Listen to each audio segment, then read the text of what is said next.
네, 안녕하세요. 닥터부자 아빠입니다. 오늘은 목동 재개발에 대해서 말씀을 드려보겠습니다. 좀 소액으로 할 수 있는 그런 지역이에요. 거래 침체라는 얘기들이 최근에 뭐 기사를 보면 많이 나옵니다. 특히 이제 수도권 중에서도 외곽 지역들 같은 경우에 다주택자 매물들이 좀 쌓이면서 호가가 좀 일부 내려가는 지역들도 있어요. 근데 반면에 뭐 같은 수도권이라고 하더라도 일기 신도시는 재건축 호재로 인해 가지고 시세가 좀 다시 오르는 그런 약간 혼재세인데, 이제 반면에 이제 50억이 넘는 이런 초고가 주택은요, 이와는 또 별개로 또 움직이고 있는 것 같습니다. 작년에 보면은 1조 원으로 이상으로 좀 거래가 됐다라고 합니다. 거래 건수도 2020년 51건에서 21년도에는 158건으로 3배가 증가를 했고요. 원래도 뭐 똘똘한 한 채 선호 현상이 있었는데, 보유세 부담 이제 완화까지 좀 되죠. 그리고 뭐 이런 현상들이 좀 맞물리면서 자산가들은 뭐 이런 매수세가 올해도 이어질 것이다. 뭐 그런 기사입니다.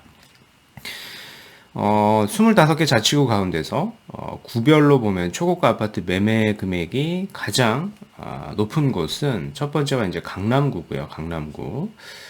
그 다음은 용산구, 그 다음은 이제 서초구, 이제 성동구 순으로 높고요. 이제 개별 이제 동별로 보면은 아무래도 용산구 일대는 이제 한남동이죠. 한남동이 전년 대비해 가지고 2.2배나 증가를 했습니다. 단지가 여기 한남동이라고 나이는 한남이 있기 때문에 그렇겠죠. 그리고 한남동 뒤를 이어서는 서초구 내 반포동 있고요. 그리고 압구정동, 그리고 도곡동, 이제 청담동. 아무래도 좀 대형 단지, 큰 평형의 아파트들이 좀 있는 곳이 좀 많이 올랐다라고 이제 볼 수 있겠고, 뭐 사유가 나오죠. 50억 이상의 초가 아파트 매매가 증가한 것은 잇따른 주택의 규제로 똘똘한 한 채가 주목을 받고 있는 데다가 아무래도 이제 에셋 파킹의 형태로서 자산가들이 핵심지를 뭐 취득하는 게 아닌가라고 좀 생각을 해볼 수 있을 것 같습니다. 이제 반면에요, 수도권 지방에서는 서울 아파트 매수 집중이 되고 있습니다.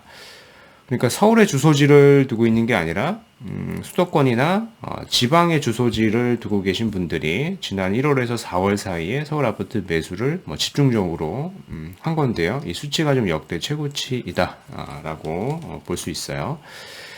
특히 용산구 같은 경우에는 1월에서 4월 외집 매입 비중이 33%나 차지합니다. 10채 중에서 3채 이상 3.3채 정도는 이제 외지인 분들이 이제 사신 거예요. 뭐 저에게도 외지에 계신 분들, 즉 서울의 주소지가 아닌데 뭐 지방에 계신다거나 아니면 경기권에 계시는데 뭐 용산을 문의하시는 분도 상당히 많아지고 있고요. 이 수치는 2006년도 조사 이래 가장 높았다라고 합니다. 이제 강남에선 상대적으로 서초구의 아파트가 이제 가장 많이 매수세가 있죠. 뭐 그 이유 같은 경우에는 뭐 대표적인 데가 반포일 텐데, 기타 강남이나 송파구 같은 데는 토지거래 허가구역에 좀 묶여 있다 보니까 그걸 좀 피해가지고 갭으로 좀 사놓을 수 있는 서초구로 상대적으로 좀 몰리고 있는 것이다라고 볼 수 있을 것 같습니다. 이와는 좀 상반되는 기사인데요. 외지에 계신 분들은 이렇게 서울의 핵심지를 사고 계시는데, 반면에 서울에 계신 분들은 외곽지 쪽을 이제 사고 있는 그런 움직임입니다. 서울 거주자 올 경기 인천 아파트 매입 비중이 최고치에 근접을 했다. 즉 서울에 주소지를 두고 있는 거주자가 경기 지역 아파트 매입 비중이 10년 만에 최고치를 기록했다라고 합니다. 서울에 내가 거주를 하고 있는데 서울의 아파트는 살 수가 없으니 외곽지로 뭐 밀려나고 있는 분도 일부 계시겠죠. 물론 투자 목적으로 사시는 분도 계시겠지만은 그렇습니다. 그래서 1월에서 4월 경기에서 매매된 주택 22,000채 중 서울에 주소지를 둔 사람이 매입한 건수는 4,100건 정도고요. 18.4% 정도 되네요. 뭐 어떤 전문가가 이런 얘기를 했다라고 합니다. 서울로 오가는 교통 편의성이 높아지면서 서울보다 주거 편익이 높은 경기도나 인천의 터를 잡아도 괜찮다고 생각하는 이들이 많아질 수밖에 없다라고 하지만은 제가 생각할 때는 서울의 주택 가격이 너무 올라서 뭐 대출도 많이 안 나오니까 살 수가 없으니까 어쩔 수 없이 외곽지를 사는 거다라고 저는 보여집니다. 그렇죠? 또 있죠. 아파트보다는 빌라, 전세보다는 월세, 팍팍한 서울살이라는 기사입니다. 이거 맞물려서 생각을 해보시면 될 것 같아요. 즉 제가 이제 서울의 아파트 가격이 많이 올랐다라고 했는데 서울 아파트 평균 값이 10억을 넘어섰고요. 연립 다세대 평균 가격도 이제 3억대예요. 그래서 서울을 내가 살려고 하면은 빌라를 살 수밖에 없고 임차인도 전세가가 오르니까 월세를 선택하는 비중이 지금 현재 50% 이상 됩니다. 그러니까 서울에서 6억 원 이하 아파트는 찾아볼 수가 없고 그래서 차라리 역세권 빌라를 사는 게 나을 것 같다. 뭐 이런 얘기도 나오고 있고요. 자치구별로 보면은 강북 강서구의 주택 매매 10채 중 8채는 빌라였고요. 순서를 보면은 이제 은평구, 양천구, 금천구, 도봉구 순서입니다. 여기가 뭐 거주의 목적도 있겠지만은 일부 재개발 염두에 둔 투자의 목적도 굉장히 많죠. 지역을 보니까 그렇습니다. 그렇죠? 은평구, 양천구, 금천구, 도봉구 일대 재개발을 추진 중이거나 예정지인 그런 구역들이 좀 많이 있죠. 그래서 빌라 매매 건수가 지난해 1월부터 올해 5월까지 17개월 연속 아파트 매매 건수를 초월했죠. 자, 아파트는 거의 거래가 되지 않는데 상대적으로 빌라는 거래가 되고 있는 그런 상황입니다. 이 전월세 거래에서 월세 비중이 전세를 초월한 것도 이제 50%를 이제 넘어섰습니다. 이게 2011년 이후 처음이고요. 오늘 이제 구독자 사연을 같이 한번 살펴보겠습니다. 30대 후반의 외벌이 가장 분이세요. 근데 이제 주부였으나 이혼은 이제 외벌이로 이제 하고 계신 것 같고요. 지금 이제 화곡동 빌라에 전세로 거주 중이다라고 하셨습니다. 이제 부모님이 인근에 거주 중이고요. 그래서 양육 문제로 이제 해당 일대 지역을 크게 벗어나기는 어려운 상황이신 것 같아요. 그래서 자금을 보면은 한 1억 5천 정도가 있고 마이너스 통장이 5천 정도. 그래서 이게 이제 2억이겠고요. 외벌이의 소득도 낮아가지고 담보대출도 한 2억 이하로 좀 생각을 하는 거예요. 그래서 총 매수가를 보면은 한 4억 이하 정도의 물건까지는 생각을 하시는 것 같고요. 자녀가 초등학교 입학 예정이어가지고 아무래도 이제 화곡동보다는 그래도 이제 학군지에 실거주 및 투자가 가능한 지역이면 좋겠다라고 이렇게 사연을 주셨습니다. 이런 케이스 같은 경우에는요, 크게 이제 두 가지로 검토를 하는 게 좋을 것 같아요. 현재 내가 총 매수할 수 있는 자산이죠. 주택을 취득할 수 있는 게 이제 4억인데, 1항 같은 경우에는 그런 거죠. 내가 지금처럼 크게 벗어날 수가 없으니까 거주하고 이제 투자를 좀 분리한다라는 생각을 좀 하시는 방법이 있을 것 같고요. 뭐 서울의 아파트를 갭으로 산다거나 뭐 일기 신도시를 본다고 하더라도 평촌이라던가 뭐 분당이라던가 이런 지역들은 현재 장으로 좀 사기가 어렵다 보니까 갭으로 좀 가능한 데는 일산 정도가 좀 가능하죠. 그래서 일산을 내가 사놓고 현재 지역 인근에서 전세 대출이 안 나올 수도 있으니까 반전세로 이렇게 거주하는 방법이 있을 것 같고요. 그 다음에 이안 같은 경우에는 이안은 아예 그냥 화곡동은 학군지가 아니니까 인근 일대가 목동 일대도 보면은 재개발을 추진 중인 구역이 있으니까 해당 일대 빌라를 거주와 플러스 이제 투자로 보는 방법이 있을 것 같습니다. 그래서 요거 이제 본인 상황에 맞춰가지고 이제 선택을 하시면 될 것 같고, 뭐 일산에 대한 일기 신도시 얘기는 제가 영상으로 올려놓은 자료가 있으니까 그걸 좀 참조를 하시면 되겠고요. 오늘은 요 이안에 대한 얘기를 좀 말씀을 드려보도록 하겠습니다. 좀 목동에 대한 얘기를 좀 해볼게요. 네. 지금 오세훈 서울시장 후보가 6일 지방선거에서 지금 4선에 성공을 했죠.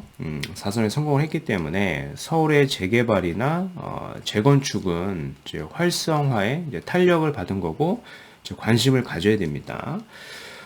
현대 이제 지금 보면 현재 구독자 사연 같은 경우에 보면은 근데 서울에 뭐 재개발이 구역이 지정이 됐다거나 아니면은 서울의 재건축 같은 경우에는 자금상 사실 좀 어렵죠. 총 매수가가 4억 이하라고 하면은 그리고 거주지도 지금 크게 벗어날 수가 없는 상황이다라고 하면은 제약이 좀 있다 보니까 요런 지역을 좀 보셨으면 좋겠습니다. 오세훈 시장에 지금 미는 게 있죠. 가로주택인데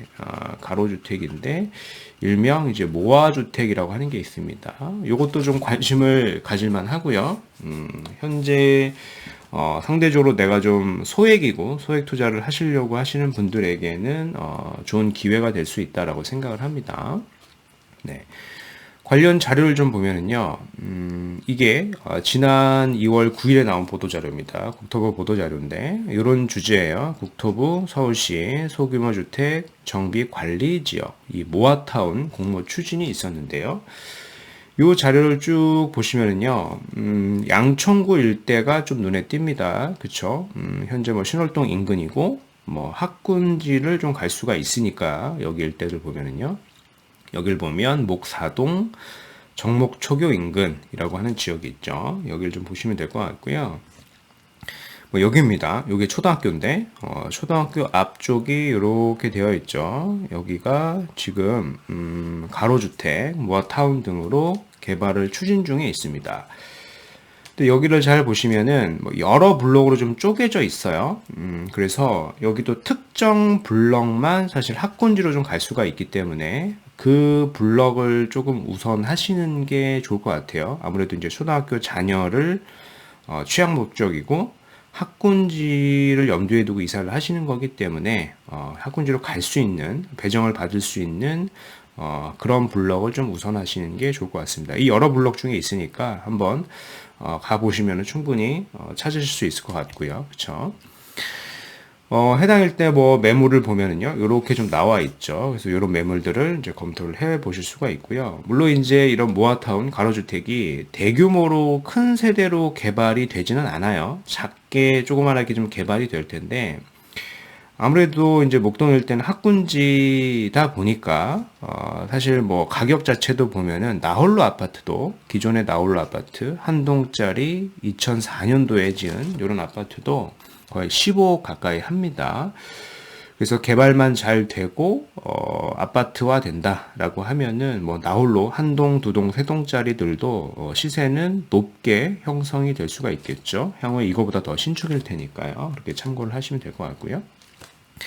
오늘 말씀드린 내용을 좀 요약을 해보겠습니다. 수도권 아파트 거래 침체 속에서 이 초고가 주택 거래 건수는 오히려 증가를 하고 있고요. 그리고 수도권 지방에서 서울 아파트로 이제 매수가 좀 집중이 되고 있고요. 순서는 용산, 서초, 종로 순서입니다. 이제 반면에 서울 거주자는 외곽지로 좀 밀려나고 있고요. 그렇죠? 이렇게 트레이드오프 되는 것 같습니다. 빌라 매매 건수는 17개월 연속 아파트 매매 건수를 좀 추월을 했고요. 서울 아파트 가격 상승으로 대체 수요가 있는 것 같습니다. 그렇죠? 실수요도 있겠지만은 투자 수요도 있습니다. 재개발을 염두에 두고요. 오늘 이제 구독자 사연인데 30대 후반 외벌이 가장분께서 이제 사연을 주셨습니다. 제가 이제 본인이 할 수 있는 총 매수가가 4억 이하다 보니까 학군지를 문의를 하셨는데요. 이란 같은 경우에 거주와 투자를 좀 분리해가지고 일기 신도시 재건축 단지를 사놓고 나는 좀 반전세로 거주하는 선택지가 있을 것 같고요. 그런 부분들이 좀 어렵다라고 하시면은 이제 거주하고 투자로서 이 목사동을 보시는데 목사동도 보면은 여러 블록들이 있습니다. 가로주택이 추진 중인 여러 블록이 있는데 학군지로 갈 수 있는 특정 블록이 따로 있으니까 그 블록을 좀 우선 하셔가지고 좀 거주하고 투자로 보시는 게 저는 괜찮을 것 같습니다. 이렇게 좀 내용을 좀 정리해 드릴게요. 네, 그래서 오늘 말씀드린 내용은 여기까지이고요. 제 영상이 조금 도움이 되셨으면 구독하기, 좋아요, 알림 설정 부탁드리겠습니다. 이상 닥터부자였습니다. 감사합니다.